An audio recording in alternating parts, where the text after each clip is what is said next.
ജീവധാര ജീവമൊഴി കാൽവരിനാഥന്റെ സ്നേഹമൊഴി തിരുനിറത്താൽ ജീവനേകും യേശുനാഥന്റെ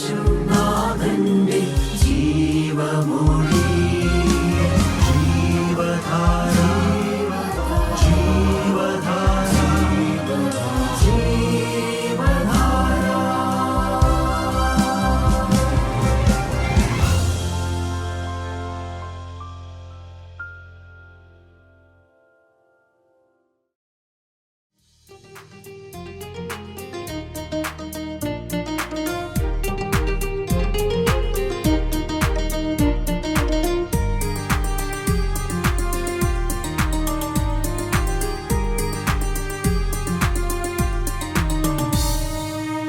നരഭോജികളെ നരസ്നേഹികളാം ഉത്തമ സോദരരാക്കും.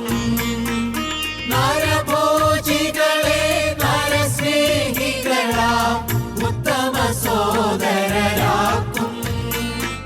വിമല മനോഹര സുവിശേഷം മംഗള ജയ ജയ സന്ദേശം. വിമല മനോഹര സുവിശേഷം മംഗള ജയ ജയ സന്ദേശം.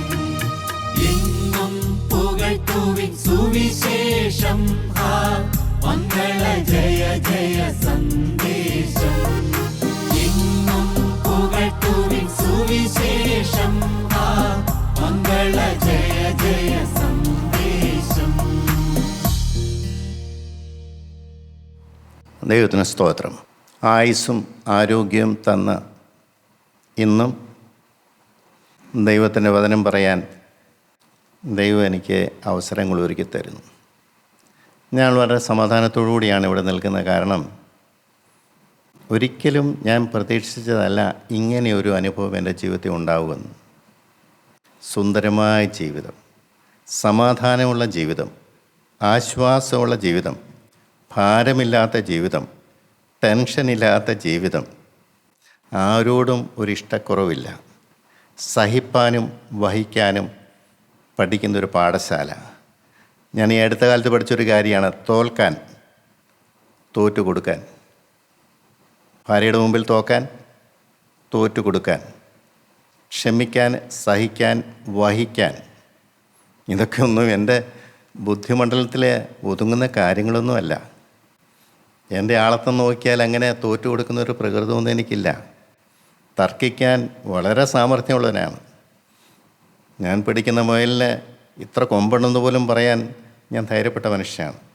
ആരും എൻ്റെ അടുത്ത് തർക്കിച്ച് ജയിച്ച ഒരു ചരിത്രം എനിക്കുണ്ടായിരുന്നില്ല. കഴിഞ്ഞ കാലങ്ങളാണ് എൻ്റെ കൂട്ടുകാരൻ എന്നെക്കുറിച്ച് പറഞ്ഞു, നിന്നോട് പറഞ്ഞിട്ട് കാര്യമൊന്നുമില്ല, നീ ഒരു കാലത്തും സമ്മതിക്കില്ല എന്നൊക്കെ പറഞ്ഞാൽ ഞാൻ ഇപ്പം ഇതൊന്ന് ഓർക്കാറുണ്ട്. എന്തൊരു മാറ്റമാണ് ദൈവം എനിക്ക് തന്നത്. ഇതാരാ തരുന്നത്? ഒരു ദൈവം ജീവിക്കുന്നുള്ളതിൻ്റെ ഏറ്റവും വലിയ തെളിവ് അതാണ്. എൻ്റെ ദൈവത്തിന് സ്തോത്രം. പഴയ മനുഷ്യനെ അവൻ്റെ പ്രവൃത്തികളോടുകൂടി ഉരിഞ്ഞു കളഞ്ഞ് തന്നെ സൃഷ്ടിച്ചവൻ്റെ പ്രതിമപ്രകാരം പരിജ്ഞാനത്തിനായി പുതിയ മനുഷ്യനെ ധരിച്ചിരിക്കുന്നുവല്ലോ എന്ന് അപ്പോസ്തലൻ പറഞ്ഞു. വർഷങ്ങൾ എനിക്ക് ദഹിക്കാത്തൊരു വചനമായിരുന്നത്. വർഷങ്ങൾ. ഇതെങ്ങനെ സംഭവിക്കും? ഇത് ആര് തരും? ഞാൻ ശാന്തനായിട്ടിരുന്ന് ദൈവസേനയിൽ നാളുകൾ എടുത്ത് കേട്ടോ, ഒരു ദിവസം കൊണ്ടൊന്നും കിട്ടിയ കാര്യങ്ങളല്ല, നാളുകളായിട്ട്. അപ്പോൾ എനിക്ക് മനസ്സിലായി എൻ്റെ അനുഭവമാണല്ലോ ഇതിനകത്ത് എഴുതിയിരിക്കുന്നതല്ല. ഇതനുഭവിക്കേണ്ടതാണ് ദൈവദിനം. നമുക്ക് ഇന്ന് അല്പനേരം വിലാപങ്ങളുടെ പുസ്തകം 5-ാം അധ്യായത്തിൻ്റെ 8-ാമത്തെ വാക്യം, അതൊരു വ്യത്യസ്തമായൊരു ഒരു വിഷയമാണത്. നമുക്ക് വായിച്ചു നോക്കാം. ദാസന്മാർ ഞങ്ങളെ ഭരിക്കുന്നു, അവരുടെ കയ്യിൽ നിന്ന് ഞങ്ങളെ വിടുവിപ്പാൻ ആരുമില്ല. പഴയ നിയമത്തിലെ യെരമ്യാ പ്രവാചകൻ്റെ പുസ്തകമാണ് വിലാപങ്ങൾ. ജനം തടവുകാരായിപ്പോയി. പ്രവാചകൻ വർഷങ്ങളായി പ്രസംഗിച്ചുകൊണ്ട് നടന്നു, നിങ്ങൾ ദൈവവചനം അനുസരിച്ചില്ലെങ്കിൽ നിങ്ങളെ അന്യദേശത്തുകാർ വന്ന് നിങ്ങളെ തടവിലായിക്കൊണ്ട് പോകും. അവരാരും വിശ്വസിച്ചില്ല, അവരാരും കേട്ടില്ല. കാരണം ഞങ്ങൾ ദൈവജനമാണ്, ഞങ്ങൾക്ക് മനോഹരമായ ദേവാലയമുണ്ട്, ഞങ്ങൾക്ക് യാഗമുണ്ട്, ഞങ്ങൾക്ക് ന്യായപ്രമാണമുണ്ട്. മോശയാണ് ന്യായപ്രമാണം തന്നത്, അബ്രഹാമിൻ്റെ പിന്തുടർച്ചക്കാരാണ്, യാക്കോബിൻ്റെ കിണർ ഞങ്ങൾക്കുണ്ട്, ഞങ്ങൾക്ക് ദേവാലയമുണ്ട്, എല്ലാം കൊണ്ടും പ്രശംസിക്കാൻ അവർ നന്നായിട്ട് ജീവിക്കുന്നവരാണ് പോലും. അതാണ് വേറൊരു വലിയ പ്രശ്നം. നന്നായിട്ട് ജീവിക്കുന്നവരാണ്, നല്ല നിഷ്ഠയുള്ളവരാണ്, അങ്ങനെ വേണ്ടാതനത്തിലൊന്നും പോകുന്നവരൊന്നുമല്ല. പ്രവാചകൻ ആത്മാവിൽ ദൈവത്തിൻ്റെ ഹിതം മനസ്സിലാക്കി ദൈവത്തിൻ്റെ ആലോചന പറഞ്ഞു കൊടുത്തു, നിങ്ങൾ വചനമനുസരിച്ചില്ലെങ്കിൽ നിങ്ങൾ ഇങ്ങനെ പോയാൽ നിങ്ങളുടെ ദേശം ശൂന്യമായി പോവും, നിങ്ങളുടെ ദേവാലയം ശൂന്യമായി പോവും, നിങ്ങളെ പിടിച്ച് അന്യദേശക്കാർ കൊണ്ടുപോകും. അവർ കേട്ടില്ല, അവർക്ക് ദഹിക്കുന്ന ഒരു കാര്യമല്ല. ഇന്നും അങ്ങനെ തന്നെയാണ്. ഇക്കാലത്തും ജനത്തോട് വചനം പറഞ്ഞു കഴിഞ്ഞാൽ അവരതിന് വില കൊടുക്കില്ല. കാരണം അവർക്ക് പറയാൻ പല ന്യായങ്ങളുണ്ട്. വരാനിരിക്കുന്ന വലിയ വിപത്തിനെക്കുറിച്ച് പറഞ്ഞാലും അവരത് അംഗീകരിക്കത്തില്ല. പക്ഷേ വേദപുസ്തകത്തിൽ ഒരു രാജ്യമുണ്ട്, നിനവെക്കാർ, ഏതുമില്ലാത്ത ഒരു മനുഷ്യനായിരിക്കുന്ന, അവർക്ക് ഒരു പരിചയമില്ലാത്ത ഒരു മനുഷ്യമെന്ന് പറഞ്ഞു നിനവെ കുറച്ച് ദിവസങ്ങൾക്കുള്ളിൽ നശിച്ചു പോകുമെന്ന് പറഞ്ഞപ്പോൾ അവർ പെട്ടെന്ന് ഏറ്റുപിട്ടിന്ന് തീരുമാനമെടുത്തു, സമർപ്പണമെടുത്തു. അത് വളരെ അത്ഭുതകരമായൊരു കാര്യമാണ്. പക്ഷേ ഇന്നത്തെ കാലത്ത് ജനത്തിന് വചനം എത്ര പറഞ്ഞാലും അവർക്ക് ഈ കഠിനമായ വചനം വേണ്ട. അവർക്ക് സുന്ദരമായ വചനം വേണി. എല്ലാ അനുഗ്രഹവും ദൈവം തരും, ദൈവം ക്ഷമിക്കും, ദൈവം ദീർഘക്ഷമയുള്ള ദൈവമാണ്, ദൈവം സഹിക്കുന്ന ദൈവമാണ്, എന്നെപ്പോലെ നമ്മളെപ്പോലെ ഒന്നും അല്ല ദൈവം, എല്ലാം ക്ഷമിച്ചു തരുന്ന, ഏറ്റു പറഞ്ഞാൽ മാത്രം മതി, ഒരു കുഴപ്പമില്ല എന്ന് പറയുന്ന ഒരു വലിയൊരു കൂട്ടം ജനത്തിന് മുമ്പിലാണ് ഞാൻ നിൽക്കുന്നത്. അന്നത്തെ ജനം പ്രവാചകൻ്റെ ശബ്ദം കേട്ടില്ല, അവർ അടിമപ്പാടിലേക്ക് പോയി. അവർ പറയുകയാണ്, ദാസന്മാർ ഞങ്ങളെ ഭരിക്കുന്നു. ദൈവത്തിന് സ്തോത്രം. വാക്കിന് വലിയ ഗൗരവമുണ്ട്. സ്വർഗത്തിലെ ദൈവം തൻ്റെ ഏറ്റവും ശോഭിക്കുന്ന ദൂതനായിരുന്ന ലൂസിഫറിനെ അവൻ അഹങ്കാരിയായപ്പോൾ വെട്ടി താഴെയിട്ട് ദാസനായി തീർന്നു. ദൈവത്തിന് ഏറ്റവും ശത്രുവായിരിക്കുന്ന ദാസനായിരിക്കുന്ന ആ പിശാചിൻ്റെ അടിമുഖത്തിലായിരിക്കുന്നു. ഒരു വലിയ ദുഷ്ടശക്തിയുടെ അടിമുഖത്തിൽ ഞങ്ങളായിരിക്കുന്നു. ദാസന്മാർ ഞങ്ങളെ ഭരിക്കുന്നു. എന്നാലോചിച്ച് നോക്കിയേ, ഇന്നത്തെ അവസ്ഥ എങ്ങനെയല്ലേ? കോപിക്കരുതെന്ന് എല്ലാവർക്കും ആഗ്രഹമുണ്ട്, കോപം വരുന്നില്ലേ? അപ്പം നമുക്ക് ഇഷ്ടമില്ലാത്ത കാര്യം നമ്മളെക്കൊണ്ട് ജയിക്കുന്ന ആരാ? ദ്രവ്യാഗ്രഹം സകലവിധ പാപങ്ങൾക്ക് മൂല കാരണമാണെന്ന് പറഞ്ഞു. ദ്രവ്യാഗ്രഹം ഇല്ലേ? എങ്ങനെയാണ് ദ്രവ്യാഗ്രഹം ഉണ്ടെന്ന് അറിയുന്നത്? നമ്മുടേതായ സ്വല്പം ധനം നമുക്ക് നഷ്ടപ്പെട്ടു, നമ്മുടെ ഹൃദയം വേദനിക്കില്ലേ? അല്ല, നമുക്ക് പ്രതീക്ഷിക്കാതെ കുറേ പണം നമുക്ക് കിട്ടി, ഭയങ്കര സന്തോഷമല്ലേ? ഇതാ ദ്രവ്യാഗ്രഹം ഉണ്ടെന്നുള്ളതിന് ഏറ്റവും വലിയ തെളിവ്. ഇല്ലാത്തതിൽ പരിഭവിക്കുന്നു, ഉള്ളതിൽ അമിതമായ സന്തോഷം. ലോകത്തിലെ എല്ലാ കാര്യവും അങ്ങനെയാണ്. ലോകത്തിൻ്റെ സുഖം കിട്ടുമ്പോൾ നമ്മുടെ ഹൃദയം സന്തോഷിക്കുന്നെങ്കിൽ അതിൻ്റെ അർത്ഥം അതില്ലാതെ വരുമ്പോൾ നാം ദുഃഖിക്കും. അപ്പം നമ്മുടെ സന്തോഷം ഏത് കാര്യത്തിലാണ്? ക്രിസ്തുവിൽ സന്തോഷിക്കാൻ പറ്റുമോ? ദൈവത്തിൻ്റെ പരിശുദ്ധാത്മാവ് എനിക്ക് ലഭിച്ചതിൽ സന്തോഷമുണ്ടോ? വീണ്ടെടുപ്പ് ലഭിച്ചതിൽ എനിക്ക് സന്തോഷമുണ്ടോ? മാനസാന്തരം കിട്ടിയതിൽ എനിക്ക് സന്തോഷമുണ്ടോ? ആത്മാവിനെ കിട്ടിയതിൽ എനിക്ക് സന്തോഷമുണ്ടോ? ദൈവത്തോട് ബന്ധം ലഭിച്ചതിൽ എനിക്ക് സന്തോഷമുണ്ടോ? ആത്മാവിൽ എനിക്ക് ദൈവത്തെ ആരാധിക്കാൻ പറ്റുന്നു എന്നുള്ള കാര്യത്തിൽ സന്തോഷമുണ്ടോ? ഞാൻ തികഞ്ഞവനായില്ല എന്ന് തോന്നിയാൽ പോലും എനിക്ക് അപ്രാപ്യമായൊരു കാര്യം ദൈവം സാധിപ്പിച്ചു. എൻ്റെ ഹൃദയത്തിൽ നിന്ന് പാപം മാറുന്നു, പാപത്തോടുള്ള പ്രവണത മാറുന്നു. എനിക്ക് പലതിൽ നിന്നും പുറകോട്ട് മാറാനാണ് എനിക്ക് താല്പര്യം. ലോകത്തിലേക്ക് ഇറങ്ങാൻ എനിക്കൊരു ഭയം. ലോകം നശിപ്പിക്കുന്നതാണ്, എന്നെ കൊള്ളുന്നതാണ്, എന്നെ ഡൈല്യൂട്ട് ചെയ്യുന്നതാണെന്നുള്ള ബോധം പല കാര്യത്തിൽ നിന്ന് റിസ്ട്രെയിൻ ചെയ്യുന്നു, പുറകോട്ട് മാറുന്നു. എന്തേ കാര്യം? ഒരു ദൈവസ്നേഹം കണ്ടെത്തി. ഇവിടെ പറയുന്നു ദാസന്മാർ ഞങ്ങളെ ഭരിക്കുന്നു. ഇന്ന് അനേക ക്രിസ്ത്യാനികളുടെ അവസ്ഥ അതല്ലേ? പിശാച് നിയന്ത്രിക്കുന്നവരല്ലേ? ഇഷ്ടമില്ലാത്ത പാപം നമ്മളെക്കൊണ്ട് ചെയ്യിക്കുകയല്ലേ? കടുത്ത നിരാശയല്ലേ തരുന്നത്? ഭാരമല്ലേ തരുന്നത്? ആകുലമല്ലേ തരുന്നത്? സങ്കടമല്ലേ തരുന്നത്? ഒന്ന് സ്വസ്ഥമായിട്ടിരിക്കാൻ നമുക്ക് സാധിക്കുമോ? ഒന്ന് സ്വസ്ഥമായിട്ട് 5 മിനിറ്റ് ഒന്ന് പ്രാർത്ഥിക്കാമെന്ന് വിചാരിച്ചിരുന്നാൽ അവൻ സമ്മതിക്കുമോ? പ്രിയപ്പെട്ടവരെ, എന്തെല്ലാം ചിന്തകളാണ് കൊണ്ടുവരുന്നത്? പാപചിന്ത കൊണ്ടുവരുന്നു എന്നല്ല ഞാൻ പറഞ്ഞതിൻ്റെ കാര്യം. ലോകചിന്തകൾ ദൈവസേനയിലേക്ക് അടുക്കാൻ ചെല്ലുമ്പോൾ തടയുന്നൊരു വ്യക്തിയുണ്ട്. അത് നമ്മുടെ ശത്രുവാണ്. ദൈവത്തിൻ്റെ വെട്ടി താഴെട്ടിട്ട പിശാചാണ്. ദാസന്മാർ ഞങ്ങളെ ഭരിക്കുന്നു എന്നാണ് പറയുന്നത്. ദൈവമല്ല ഭരിക്കുന്നത്, ദൈവാത്മാവല്ല ഭരിക്കുന്നത്, ദൈവത്തിൻ്റെ ശക്തിയല്ല നിയന്ത്രിക്കുന്നത്, സ്വർഗത്തിൻ്റെ പ്രജയായിട്ടല്ല ഇവിടെ ജീവിക്കുന്നത്. പിശാചിൻ്റെ കേളിരംഗമായി പിശാച് നിയന്ത്രിക്കുന്ന മനുഷ്യരായി ഇന്ന് ദൈവജനങ്ങൾ തീർന്നിരിക്കുന്നു. ആരെയും ഗൗരവം മനസ്സിലാക്കുന്നുണ്ട്? ഇതാ അവരുടെ കയ്യിൽ ഞങ്ങളെ വിടുവിപ്പാൻ ആരുമില്ല, നിലവിളിക്കുകയാണ്. അവർക്ക് കാര്യങ്ങൾ മനസ്സിലായി, അവരുടെ സ്വന്തം ദേശം പോയി എന്ന് മനസ്സിലായി, അവർ അടിമനുഖത്തിലാണെന്ന് മനസ്സിലായി. സങ്കീർത്തനം 137 നമുക്കറിയാം, അവിടെ അലറി വൃക്ഷത്തിന് മേൽ ഞങ്ങളുടെ കിന്നരങ്ങളെ തൂക്കിയിട്ടുകൊണ്ട് കരയുന്ന ഒരു കൂട്ടം ജനത്തെ അറിയാം. പ്രവാസത്തിലേക്ക് പോയിരിക്കുന്ന ജനം, ആ ജനത്തോട് അവിടെയുള്ള ആൾക്കാർ പറഞ്ഞു, നിങ്ങൾ നല്ല പാട്ടുകാരാണല്ലോ, നിങ്ങളൊന്ന് പാട്ട് പാടുക, സിയോൻ ഗീതം ഒന്ന് പാടാൻ പറഞ്ഞു. അവർ പറഞ്ഞു, ഞങ്ങൾക്ക് സാധ്യമല്ല, അലറി വൃക്ഷത്തിൽ ഞങ്ങൾ കിന്നരങ്ങൾ കെട്ടിയിട്ടിരിക്കുകയാണ്, അന്യദേശത്തെ ഞങ്ങൾ യഹോവയുടെ ഗീതം പാടുന്നത് എങ്ങനെയെന്നാണ് ചോദിക്കുന്നത്, ഞങ്ങൾ ബന്ധനത്തിലാണ്, അന്യ യജമാനൻ്റെ കീഴിലാണ് കഴിയുന്നത്, ഞങ്ങളുടെ നാവിലെ പാട്ട് വരില്ല. അത്രയെങ്കിലും ഒന്ന് മനസ്സിലാക്കിയിരുന്ന കൊള്ളായിരുന്നു. അടിമുഖത്തിലാണെന്നും അന്യദേശത്താണെന്നും പരദേശത്താണെന്നും പിശാചിൻ്റെ അടിമുഖത്തിലാണെന്നും പാട്ടില്ലെന്നും ആത്മാവില്ലെന്നും വീണ്ടെടുപ്പില്ലെന്നും ആദ്യം നഷ്ടപ്പെട്ടു എന്നും തിരിച്ചറിഞ്ഞതെങ്കിൽ എത്രയോ ഭാഗ്യമായിരുന്നു. അന്നത്തെ കാലത്തെ ജനത്തിനറിയാം, ദാസന്മാരാണ് ഞങ്ങളെ ഭരിക്കുന്നത്, അവരുടെ കയ്യിൽ ഞങ്ങളെ വിടുവിപ്പാൻ ആരുമില്ല, അവരുടെ കയ്യിലായിപ്പോയി, ഞങ്ങൾ ബന്ധനത്തിലായിപ്പോയി, ഞങ്ങൾ വചനം അനുസരിച്ചില്ല, വചനത്തിന് വില കൊടുത്തില്ല. അത് വലിയൊരു കുറ്റബോധമാണ്. ഇന്ന് പറ്റിയിരിക്കുന്ന കുഴപ്പനെയാർ കുറ്റബോധമില്ല, പരിശുദ്ധാത്മാവ് വ്യാപരിക്കുന്നില്ല, പരീശത്വം എല്ലാവരും കയറിയിരിക്കുകയാണ്. എനിക്ക് വലിയ കുഴപ്പമൊന്നുമില്ലെന്ന് എല്ലാവരും പറയുന്നത്. എൻ്റെ ദൈവത്തിന് സ്തോത്രം. അപ്പോൾ പിന്നെ ദൈവത്തിൻ്റെ പരിശുദ്ധാത്മാവ് പ്രദേശത്തോട്ട് വരുമോ?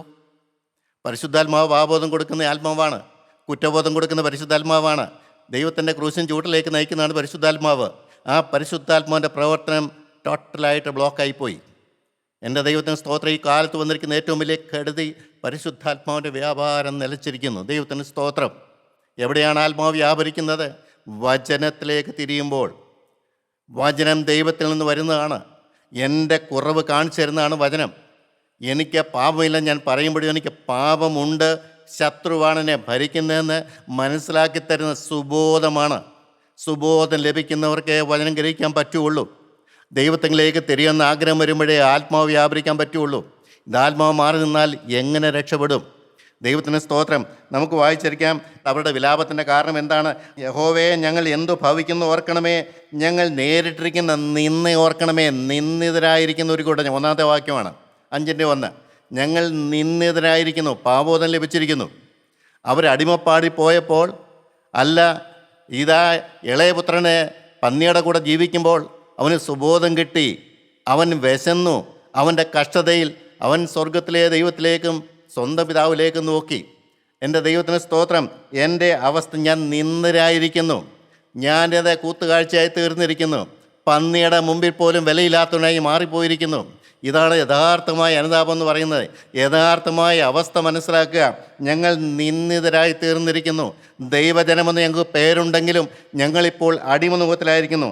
2, ഞങ്ങളുടെ അവകാശം അന്യന്മാർക്കും ഞങ്ങളുടെ വീടുകൾ അന്യജാതിക്കാർക്കും ആയിപ്പോയിരിക്കുന്നു. ഞങ്ങളുടെ അവകാശം നഷ്ടപ്പെട്ടിരിക്കുന്നു.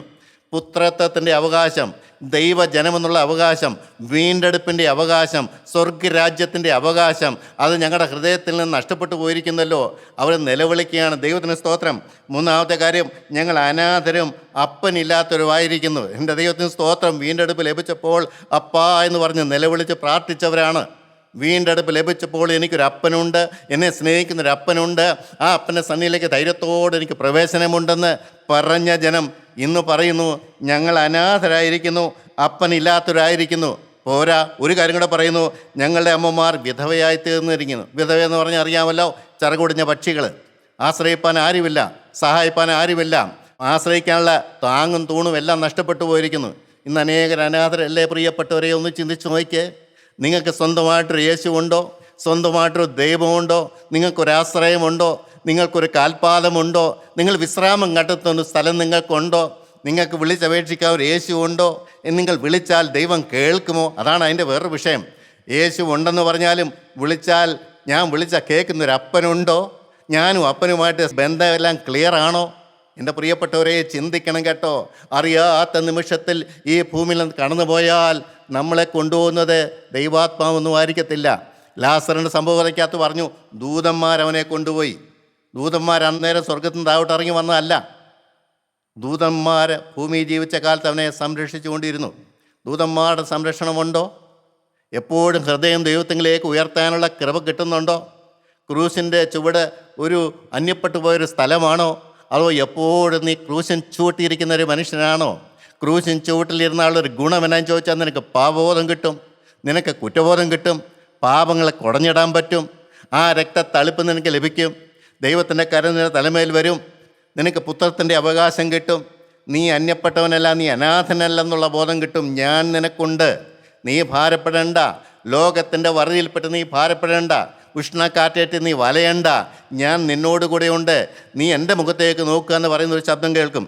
പിന്നെ പറഞ്ഞിരിക്കുന്നു, ഞങ്ങളുടെ വെള്ളം ഞങ്ങൾ വിലയ്ക്ക് വാങ്ങി കുടിക്കുന്നു, ഞങ്ങളുടെ വിറക് ഞങ്ങൾ വില കൊടുത്ത് വാങ്ങിക്കുന്നു. ഞങ്ങൾക്ക് സ്വന്തമായിരുന്ന പലതും ഉണ്ടായിരുന്നു, ഇപ്പോൾ ഞങ്ങൾ കാശ് കൊടുത്ത് വാങ്ങിക്കുകയാണ്.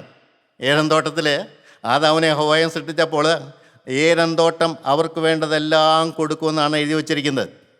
അവർക്ക് അധ്വാനം ഇല്ല, ഏദൻ തോട്ടം കാപ്പാൻ എന്നാണ് പറഞ്ഞിരിക്കുന്നത്. ദൈവത്തിന് സ്തോത്രം. അവർക്ക് വലിയ ജോലിയൊന്നുമില്ല.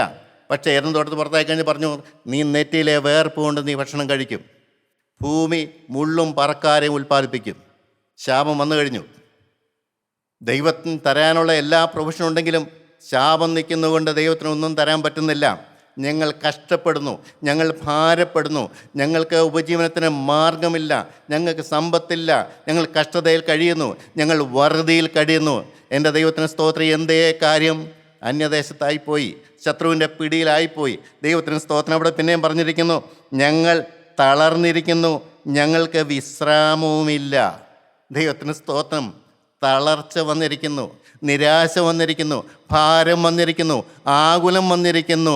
പ്രത്യാശയുടെ മുഖം കാണുന്നില്ല, യേശുവിൻ്റെ മുഖം കാണാൻ പറ്റുന്നില്ല, മറഞ്ഞിരിക്കുകയാണ്. ഒരു വലിയ ഒരു കാർമേഘം വന്ന് മൂടിയിരിക്കുകയാണ്. അനാഥത്വം വരുന്നു, ഞങ്ങൾ മടുത്തിരിക്കുന്നു, ഞങ്ങൾ തളർന്നിരിക്കുന്നു, ഞങ്ങൾക്ക് വിശ്രാമവുമില്ല. ഈ ഭൂമിയിലെ അധ്വാനം തന്നെ അധ്വാനം, രാപകലില്ലാതെ അധ്വാനിക്കുന്നു. ഞാനങ്ങനെ ചിലരെ കണ്ടിട്ടുണ്ട്. രാവിലെ തൊട്ട് വൈകുന്നേരം വരെയും അധ്വാനമാണ്. ഇളച്ചിരിക്കാൻ അവർക്ക് നേരമില്ല. എന്തേ കാര്യം? രണ്ടറ്റം കൂട്ടിമുട്ടിക്കാൻ വേണ്ടിയുള്ള വ്യഗ്രതയാണ്. എൻ്റെ ദൈവത്തിന് സ്തോത്രം. ദൈവമക്കൾക്ക് ഇങ്ങനെ വേണോ? ഇനി വേണ്ടാന്ന് ഞാൻ പറയും. അവർക്ക് വിശ്രാമമുണ്ട്, അവർക്ക് ആവശ്യമുള്ള പണിതാൽ മതി. ദൈവം അവർക്ക് കൊടുക്കും. അത് തൻ്റെ പ്രിയനോ അവൻ ഉറക്കത്തിൽ കൊടുക്കുമെന്നാണ് പറഞ്ഞിരിക്കുന്നത്. ഇങ്ങനെ കഷ്ടപ്പെടേണ്ട കാര്യങ്ങളൊന്നുമില്ല. ദൈവം അവർക്ക് വേണ്ടി എല്ലാം കരുതും. നമ്മൾ അധ്വാനിച്ചുണ്ടാക്കുന്നതിനേക്കാൾ 100 മടങ്ങ് ദൈവം നമുക്ക് വേണ്ടി എല്ലാം തരും. ദൈവം നമുക്ക് വേണ്ടി അധ്വാനിക്കും, നമുക്ക് വേണ്ടി എല്ലാം പ്രൊവൈഡ് ചെയ്യും. അത് വലിയൊരു സുഖമുള്ള കാര്യമാണ്. എൻ്റെ അധ്വാനം കൊണ്ടല്ല, എൻ്റെ ശ്രമം കൊണ്ടല്ല ദൈവം തമ്പുരാൻ തരുന്നത്. സന്തോഷത്തോടെ കൈനീട്ടി സ്വീകരിച്ച് ദൈവത്തോട് നന്ദി കാണിക്കുന്ന ഒരു ഹൃദയം. ഞാനൊന്നും ചെയ്തിട്ടല്ലല്ലോ ദൈവമേ, എല്ലാം നീ തന്നതാണല്ലോ, അർഹതയില്ലാത്തതാണല്ലോ. നീണ്ട 10-70 കൊല്ലക്കാലം തിരിഞ്ഞു നോക്കിയാൽ എൻ്റെ ദൈവം തന്നതല്ലാതെ വേറെ ഒന്നുമില്ല. അർഹതയില്ലാത്തതെല്ലാം വാരിക്കോരി തന്നു. എല്ലാം തരാൻ കുലിക്ക് കവിയെന്ന് വലിയ ഒരളവ് കൊടുക്കാൻ കഴിയുന്നൊരു ദൈവമുണ്ടെന്ന് എന്നെ പഠിപ്പിച്ചവനാണ്. അതുകൊണ്ട് ഞാൻ ഭാരപ്പെടാറില്ല, നിരാശപ്പെടാറില്ല, സങ്കടപ്പെടാറില്ല, ആവലാതിപ്പെടാറില്ല. നിരാശയുടെ ഒരു വാക്കിൻ്റെ നാവിൽ നിന്ന് വരികയില്ല, പരാതി എൻ്റെ നാവിലുണ്ടാകുകയില്ല. എൻ്റെ ദൈവം എല്ലാം തന്നവനാണ്. കഷ്ടങ്ങൾ വന്നാലും പ്രയാസങ്ങൾ വന്നാലും ഭാരങ്ങൾ വന്നാലും അവനറിയാതെയല്ല ഒന്നും വരുന്നത്. അവൻ കൂടെ ഉണ്ടെങ്കിൽ എന്തിനു പേടിക്കണം? ദൈവത്തിന് സ്തോത്രം. സമാധാനമുള്ള ജീവിതം, സന്തോഷമുള്ള ജീവിതം, അനാഥത്വമില്ലാത്ത ജീവിതം. എന്നെ നോക്കാൻ ഒരാളുണ്ട്, എൻ്റെ കരം പിടിക്കാൻ ഒരാളുണ്ട്, എൻ്റെ അടുത്തൊരാളുണ്ട്. ഞാൻ ഈ പ്രസംഗിക്കുമ്പോഴും എനിക്ക് നല്ല ഉറപ്പാണ്, എൻ്റെ യേശു എൻ്റെ കൂടെയുണ്ട്. ഞാൻ അവനെൻ്റെ നാവ് കൊടുത്തിരിക്കുകയാണ്, ഈ സമയവും ഞാൻ അവന് കൊടുത്തിരിക്കുകയാണ്. ഞാൻ ഉണ്ടാക്കിയ നോട്ട് എന്തുണ്ട്? താവേ നീ തന്ന ആലോചനയല്ലേ ഉള്ളൂ. അതെന്തു പറയാൻ എൻ്റെ ആത്മാവില്ലെങ്കിൽ എന്തു പ്രയോജനം? സ്തോത്രം. അവനെല്ലാം ചെയ്യട്ടെ. അവൻ പ്രസംഗിക്കുന്നത് ഞാൻ കണ്ടുകൊണ്ടിരിക്കും. എൻ്റെ മുഖത്ത് മുഴുവൻ ഇറക്കപ്പെട്ട കുഞ്ഞാടനെ എനിക്കൊന്നുമില്ല. ഇന്നോ നാളെയോ ഞാൻ ഇവിടം വിട്ട് പോകേണ്ട മനുഷ്യനാണ്. ഉള്ള കാലം എൻ്റെ യേശുവിനെ ഉയർത്തിപ്പിടിക്കാൻ ഞാൻ കൊതിക്കുന്നു. എൻ്റെ ദൈവത്തിന് സ്തോത്രം. ഞങ്ങൾ തളർന്നിരിക്കുന്നു, ഞങ്ങൾക്ക് വിശ്രാമമില്ല. ഞങ്ങൾ മിസ്രൈമിലേക്കും അശൂർക്കും കീഴടങ്ങിയിരിക്കുന്നു. ദൈവത്തിന് സ്തോത്രം. അടിമ നുഖത്തിലായി പോയി പ്രിയപ്പെട്ടവരെ. എഴുന്നേക്കാൻ പറ്റുന്നില്ല. അനേകർ പറയുന്നൊരു കാര്യമാണ്, എനിക്ക് എഴുന്നേക്കാൻ പറ്റണില്ല, എൻ്റെ കോപം എന്നെ വിട്ടു മാറുന്നില്ല, എനിക്ക് പ്രത്യാശ കിട്ടുന്നില്ല, എനിക്ക് ക്രൂശിൻ്റെ വീട്ടിലേക്ക് ചെല്ലാൻ പറ്റുന്നില്ല, എനിക്ക് യേശുവിൻ്റെ മുഖം കാണാൻ പറ്റണില്ല. നിരാശപ്പെട്ട് കിടക്കുന്ന ഒരു ജീവിതം. ജനത്തോട് എന്തു പറയും? എൻ്റെ ദൈവത്തിന് സ്തോത്രം. ഞാനങ്ങനെ കിടന്ന മനുഷ്യനല്ലേ? എത്രയോ കാലം ഞാൻ അടിമ നുഖത്തിൽ കിടന്ന മനുഷ്യനാണ്. അശുദ്ധിയുടെ വലിയ പോരാട്ടത്തിൻ്റെ മേൽ തകർന്നു പോയൊരു മനുഷ്യനാണ്. ലോകത്തിൻ്റെ സ്നേഹം, പണത്തിൻ്റെ കാര്യത്തിലും ഞാൻ വലഞ്ഞു പോയൊരു മനുഷ്യനാണ്. ലോകത്തിൻ്റെ ഇമ്മകളിലേക്ക് ഞാൻ ഇറങ്ങിപ്പോയൊരു മനുഷ്യനാണ്. എന്നാൽ ഇന്നതെല്ലാം ദൈവം മടക്കി തന്നിരിക്കുന്നു. എൻ്റെ മകനെ, ഞാൻ നിനക്ക് പോരെ, നീ എന്നെ നോക്ക്, എൻ്റെ അടുത്തേക്ക് വാ, ഞാൻ നിന്നെ അനുഗ്രഹിക്കാം, നിൻ്റെ ഹൃദയം സന്തോഷം കൊണ്ട് ഞാൻ നിറയ്ക്കാം, ലോകന്തരാത്ത സമാധാനം ഞാൻ നിനക്ക് തരാം. ആവോളം ഞാൻ ആസ്വദിച്ച മനുഷ്യനാണ്. അതുകൊണ്ടാണ് ഞാൻ സമാധാനത്തോടെ പറയുന്നത്, എല്ലാ നിറവിൻ്റെയും നിറവായ ക്രൂശിൻ ചുവട്. എൻ്റെ ദൈവത്തിന് സ്തോത്രം, അവിടെ എല്ലാം ഉണ്ട്. എന്തിന് ഭാരപ്പെടണം, എന്തിന് ആകുലപ്പെടണം? നിരാശപ്പെടുന്നവരോട് എനിക്ക് പറയാൻ ഒരു വാക്കേ ഉള്ളൂ, നിങ്ങൾക്കൊരു പിതാവുണ്ട്, നിങ്ങൾക്കൊരു വീണ്ടെടുപ്പുകാരനുണ്ട്, നിങ്ങൾക്കൊരു രക്ഷകനുണ്ട്, നിങ്ങൾക്ക് വേണ്ടി പെടഞ്ഞൊരു ദൈവമുണ്ട്, നിങ്ങളെ സ്നേഹിക്കുന്നൊരു ദൈവമുണ്ട്, നിങ്ങളോട് ക്ഷമിക്കുന്നൊരു ദൈവമുണ്ട്, നിങ്ങളെ സ്വീകരിക്കുന്നൊരു ദൈവമുണ്ട്, നിങ്ങളെ തലോടുന്നൊരു ദൈവമുണ്ട്, തടിപ്പിച്ച കാളക്കുട്ടിക്ക് അറുത്ത് നിങ്ങൾക്ക് ഭോജനം തരാൻ കൊതിക്കുന്ന ദൈവമുണ്ട്, നിൻ്റെ വിരലിൽ നല്ല മോതിരവും നല്ല വസ്ത്രവും തരാൻ ആവലോടെ നിൽക്കുന്നവൻ. അവൻ പഴയകാലം നോക്കുന്നില്ല, പഴയകാലം ചോദ്യം ചെയ്യുന്നില്ല. നീ മടങ്ങി വരിക, യേശുക്രിസ്തുവിൻ്റെ ക്രൂശിൻ ചൂട്ടിലേക്ക് മടങ്ങി വരിക. അവർക്ക് മനസ്സിലായി ഞങ്ങൾ നഷ്ടപ്പെട്ടു പോയി, ഞങ്ങൾ അനാഥരാണെന്ന് മനസ്സിലായി, ഞങ്ങൾ ആ അടിമപ്പാടിലാണെന്ന് മനസ്സിലായി, ഞങ്ങൾക്ക് ഗാനമില്ലെന്ന് മനസ്സിലായി, പാട്ട് പാടാൻ കഴിയുന്നില്ലെന്ന് മനസ്സിലായി, സ്തുതിക്കാൻ നാവ് തുറക്കാൻ പറ്റുന്നില്ല, സാന്നിധ്യം കിട്ടുന്നില്ല, മുഴങ്കാലം അടക്കാൻ പറ്റുന്നില്ല, വേദവസ്തം വായിക്കാൻ പറ്റുന്നില്ല, ഒരു വാക്ക് ദൈവമേ എന്ന് വിളിക്കാൻ സാധിക്കുന്നില്ല. ശത്രു ചങ്ങലയിട്ട് ബന്ധിച്ച് അടിമപ്പാടിലാക്കിയിരിക്കുന്ന വലിയൊരു കൂട്ടം ജനം. ഇന്ന് അനേകർ അങ്ങനെയാണേലും ആരും തിരിച്ചറിയുന്നില്ല, ആരും മനസ്സിലാക്കുന്നില്ല. അവർക്ക് അവരുടേതായ ന്യായങ്ങൾ പറയാനുണ്ട്. വചനാടിസ്ഥാനത്തിൽ നിൻ്റെ ഹൃദയം നീ ശോധന ചെയ്യുക. പാപം നിൻ്റെ ജീവിതത്തിലുണ്ടോ? പാപം യേശു ക്രിസ്തു കൊണ്ട് ഒരു ഹൃദയത്തിൽ വസിക്കുമോ? പാപം വരുന്ന ഹൃദയത്തിൽ യേശു ക്രിസ്തു ഉണ്ടെന്നാണോ നീ പറയുന്നത്? ഒരേ ഉറവിൽ നിന്നും കയ്പ് ജലവും മധുരമുള്ള ജലവും പുറപ്പെടുമെന്നാണ് ദൈവം ചോദിക്കുന്നത്. ഒരു കാരണവശാൽ നടക്കില്ല. എൻ്റെ ദൈവം പരിശുദ്ധനാണ്, അതിപരിശുദ്ധനാണ്. അവൻ്റെ പിന്നാലെ പോകുന്നവർക്കും ആ പരിശുദ്ധി വേണം, അവൻ്റെ സ്വഭാവം വേണം, അവൻ്റെ കാഴ്ചപ്പാട് വേണം. നാവ് തുറന്നാൽ പരാതി വരുന്നവരുണ്ട്, എനിക്കറിയാം. നാവ് തുറന്നാൽ പരാതിയേ ഉള്ളൂ, നാവ് തുറന്നാൽ സങ്കടമേ ഉള്ളൂ, നാവ് തുറന്നാൽ നിരാശയേ ഉള്ളൂ. എന്നാൽ സമാധാനത്തിൻ്റെയും സന്തോഷത്തിൻ്റെയും ആശ്വാസത്തിൻ്റെയും വാക്ക് പറയാൻ ആരുണ്ട്? എൻ്റെ ദൈവത്തിന് സ്തോത്രം. പ്രിയപ്പെട്ടവരെയും, ഇവിടെ എന്താണ് അവർ പറയുന്നു? ഞങ്ങൾ നിന്നെ അനുഭവിച്ചു, എല്ലാം ഉണ്ട്. എന്നാൽ ഒരു കാര്യം ദൈവം കൃത്യമായിട്ട് പറയുന്നുണ്ട്, നിൻ്റെ ഭാവിയെക്കുറിച്ച് പ്രത്യാശയുണ്ട്. യെരമ്യാ പ്രവചനം 34 അധ്യായത്തിൻ്റെ 17 വാക്യം. യെരമ്യാ പ്രവചനം 31 അധ്യായത്തിൻ്റെ 17 വാക്യത്തിൽ പറയുന്നു, നിൻ്റെ ഭാവിയെക്കുറിച്ച് പ്രത്യാശയുണ്ട്. മെനഞ്ഞവൻ, വീണ്ടെടുപ്പുകാരൻ, വിളിച്ചവൻ, കഴിഞ്ഞതെല്ലാം ക്ഷമിക്കുന്നവൻ മാടി വിളിച്ചുകൊണ്ട് പറയുകയാണ്, നീ ഇങ്ങനെയൊക്കെ ആണേലും ശരി, നിനക്ക് മണ്ടത്തരം പറ്റിയെങ്കിലും, അബദ്ധം പറ്റിയെങ്കിലും, നീ പ്രവാസത്തിലേക്ക് പോയെങ്കിലും, അടിമച്ചങ്ങലയിലായെങ്കിലും, പാപത്തിൽ വീണെങ്കിലും സാരമില്ല, സാരമില്ല, നിനക്ക് മടങ്ങി വരാം. നിൻ്റെ ഭാവിയെക്കുറിച്ച് എനിക്ക് പ്രത്യാശയുണ്ട്. നീ ഇങ്ങനെയെല്ലാം നടന്നവനാണേലും ഒരു ദിവസം കൊണ്ട് ഞാൻ അതെല്ലാം മാറ്റിത്തരാം. ഞാൻ നിന്നെ മുന്നോട്ട് നയിക്കാം, ഞാൻ നിൻ്റെ കരം പിടിക്കാം. എൻ്റെ ദൈവത്തിന് സ്തോത്രം. ലൂക്കോസിൻ്റെ സുവിശേഷം 8 അധ്യായത്തിലെ വ്യഭിചാര കർമ്മം ചെയ്യത്തിൽ പിടിക്കപ്പെട്ട സ്ത്രീയോട് കർത്താവ് പറയുന്നൊരു കാര്യമുണ്ട്, പോക, ഇനി പാപം ചെയ്യരുത്. എന്താ പ്രിയപ്പെട്ടവർ, ആ വചനത്തിൽ കൂടെ വ്യാപരിച്ചത് അവിടെ മേലൊരു പരിശുദ്ധാത്മാവാണ്. പോക എന്ന് പറഞ്ഞപ്പോൾ ഈ വലിയ മരണത്തിൽ നിന്ന് നീ രക്ഷപ്പെട്ടു പോയിക്കൊള്ളുക, ഞാൻ നിനക്ക് രക്ഷ തരികയാണ്. ഈ കൽക്കൂമ്പാരത്തിൻ്റെ അടിയിൽ നിന്ന് ഞാൻ നിനക്ക് മോചനം തരികയാണ്. ഞാൻ നിന്നോട് ക്ഷമിക്കുകയാണ്. നിൻ്റെ ഈ കാലമൊക്കെയും ചെയ്തു കൂട്ടിയ വ്യഭിചാരം ഞാൻ ക്ഷമിക്കുകയാണ്. നീ എനിക്ക് വിരോധമായി ചെയ്തത് എല്ലാം ഞാൻ ക്ഷമിക്കുകയാണ്. എന്നിട്ട് പോക, നീ എന്തിനാ പോകണമെന്നറിയാമോ? മേലാൽ പാപം ചെയ്യരുത് എന്ന് പറഞ്ഞാൽ, മേലാൽ പാപം ചെയ്യാതെ എനിക്ക് ജീവിക്കാൻ പറ്റുമെന്ന് നീ ജനത്തിന് മുമ്പിൽ തെളിയിക്കണം. നിൻ്റെ അടുത്തേക്ക് വന്ന അനേക പുരുഷന്മാരുണ്ടല്ലോ, അവരുടെ മുമ്പിൽ പറയണം, അത് പഴയ സ്ത്രീയായിരുന്നു, ഞാൻ പുതുക്കം പ്രാപിച്ച പുതിയ സ്ത്രീയാണ്. യേശുവാണ് എനിക്ക് ജീവൻ തന്നത്, യേശുവാണ് എനിക്ക് ക്ഷമ തന്നത്, യേശുവാണ് എൻ്റെ ഹൃദയം മാറ്റിയത്, യേശുവാണ് എൻ്റെ കാഴ്ചപ്പാട് മാറ്റി തന്നത്. ഇതാ പാപത്തോടെ അല്പം പോലും ലാഞ്ചനയില്ലാത്ത ഒരു പുതിയ സ്ത്രീയായിട്ട് എനിക്ക് വേണ്ടി നീ ജീവിക്കുക. പാപിയെ സ്നേഹിക്കുന്ന ഒരു ദൈവമുണ്ടെന്നും എത്ര വലിയ കൊടിയ ബന്ധനമാണേലും ആ ബന്ധനങ്ങൾ അഴിച്ച് വിശുദ്ധമതിയാക്കി തീർക്കാൻ കഴിയുന്ന ഒരു ദൈവമുണ്ടെന്ന് നിൻ്റെ ജീവിതം കൊണ്ട് നീ കാണിച്ചു കൊടുക്കുക. എൻ്റെ പരിശുദ്ധാത്മാവിനെ ഞാൻ നിൻ്റെ മേൽ തരികയാണ്. എൻ്റെ ദൈവത്തിന് സ്തോത്രം. എൻ്റെ പ്രിയപ്പെട്ടവരെയും, ആരും നിരാശപ്പെടേണ്ട, ആരും ഭാരപ്പെടേണ്ട. ഏത് മനുഷ്യനും മാറാം. ദൈവത്തിന് സ്തോത്രം. എസെക്കിയേൽ പ്രവചനം 22 അധ്യായത്തിന് 30 വാക്യത്തിൽ വളരെ കൃത്യമായിട്ട് പറയുന്നുണ്ട്, ഞാൻ ദേശത്തെ നശിപ്പിക്കാതെ വേണം അതിന് മതിൽ കെട്ടി എൻ്റെ മുമ്പാകെ ഇടിവിൽ നിൽക്കേണ്ടതിന് ഒരു പുരുഷനെ ഞാൻ അവരുടെ ഇടയിൽ അന്വേഷിച്ചു, ഞാൻ ആരെയും കണ്ടെത്തിയില്ല താനും. ദൈവത്തിന് എന്നെ ആവശ്യമാണ്, നിങ്ങൾ ഓരോരുത്തരെയും ആവശ്യമാണ്. എന്തിനാണെന്നറിയാമോ? 22:30 ഞാൻ ദേശത്തെ നശിപ്പിക്കാതെ വണ്ണം അതിനെ മതിൽ കെട്ടി എൻ്റെ മുമ്പാകെ ഇടിവി നിൽക്കേണ്ടതിന് ഒരു പുരുഷനെ ഞാൻ അവരുടെ ഇടയിൽ അന്വേഷിച്ചു. ദേശത്തിന് ഒരു മതിൽ കെട്ടാൻ, കൈകൊണ്ടുള്ള മതിലല്ല, ദേശത്തിലെ ജനങ്ങളെ രക്ഷിക്കാൻ വേണ്ടി സ്വർഗത്തിൻ്റെ മതിൽ കെട്ടാനായിട്ട് ദൈവം ഒരു മനുഷ്യനെ അന്വേഷിച്ചു എന്ന്. ദൈവത്തിന് മതിൽ കെട്ടാൻ പാടില്ലേ? ദൈവത്തിന് മതിൽ കെട്ടാനല്ല ആഗ്രഹിക്കുന്നത്. ഭൂമിയിലെ നാളിതുവരെ പാപത്തിൽ ജീവിച്ച ഒരു മനുഷ്യനെ പൊക്കിയെടുത്തിട്ട് അവനിൽ ചവിട്ടി നിന്നുകൊണ്ട് ദേശത്തിന് മതിൽ കെട്ടാൻ ദൈവം ആഗ്രഹിക്കുന്നു. എന്തൊരത്ഭുതം! ഇങ്ങനെയുണ്ട് ഒരു സ്നേഹം. എൻ്റെ ദൈവത്തിന് സ്തോത്രം. ഒരു മനുഷ്യനെ ചവിട്ടിയെന്നുകൊണ്ട്, ഒരു നോഹയിൽ ചവിട്ടിയെന്നുകൊണ്ട്, ഒരു ഏലിയാവിൽ ചവിട്ടിയെന്നുകൊണ്ട്, ഒരു ദാവീദിൽ ചവിട്ടിയെന്നുകൊണ്ട്, ഒരു അബ്രഹാമിൽ ചവിട്ടിയെന്നുകൊണ്ട് എൻ്റെ ജനത്തെ രക്ഷിക്കാൻ ദൈവം കൊതിക്കുന്നു. എൻ്റെ പ്രിയപ്പെട്ടവർ, എന്നെക്കുറിച്ചുള്ള ഉദ്ദേശം എൻ്റെ വീണ്ടെടുപ്പിൻ്റെ വില, എൻ്റെ നിൽപ്പിൻ്റെ വില. ശരിയാണ്, ഞാൻ ആരുമല്ല, ഒന്നുമല്ല. ഒരു ചെറിയ വീട്ടിൽ എൻ്റെ ഭാര്യയോടും മക്കളോടും ഞാൻ ജീവിക്കണം, അത്രയേ ഉള്ളൂ എന്നെ സംബന്ധിച്ച്. പക്ഷെ ദൈവം കാണുന്നത് അങ്ങനെയല്ല. നിൻ്റെ പ്രാർത്ഥന വിലയുള്ളതാണ്, നിൻ്റെ നിൽപ്പ് വിലയുള്ളതാണ്, നിൻ്റെ ഹൃദയം എനിക്ക് വിലയുള്ളതാണ്. നിന്നിൽ കൂടെ എൻ്റെ ആത്മാവ് വ്യാപരിച്ച് ഈ ദേശത്തിന് വലിയൊരു മതിൽ കെട്ടാൻ ഞാൻ കൊതിക്കുകയാണ്. ദാവീദ് പറഞ്ഞല്ലോ യെരൂശലേമിൻ്റെ മതിൽ പൊളിഞ്ഞു പോയെന്ന്. ദാവീദ് പാപം ചെയ്തപ്പോൾ ദാവീദ് ആത്മാവിൽ കണ്ടൊരു കാര്യമാണ്, യെരൂശലേമിന് ചുറ്റുമുള്ള മതിൽ ദാവീദ് പൊളിച്ചു കളഞ്ഞു. പാപം വന്നപ്പോൾ മതിൽ പൊളിഞ്ഞു.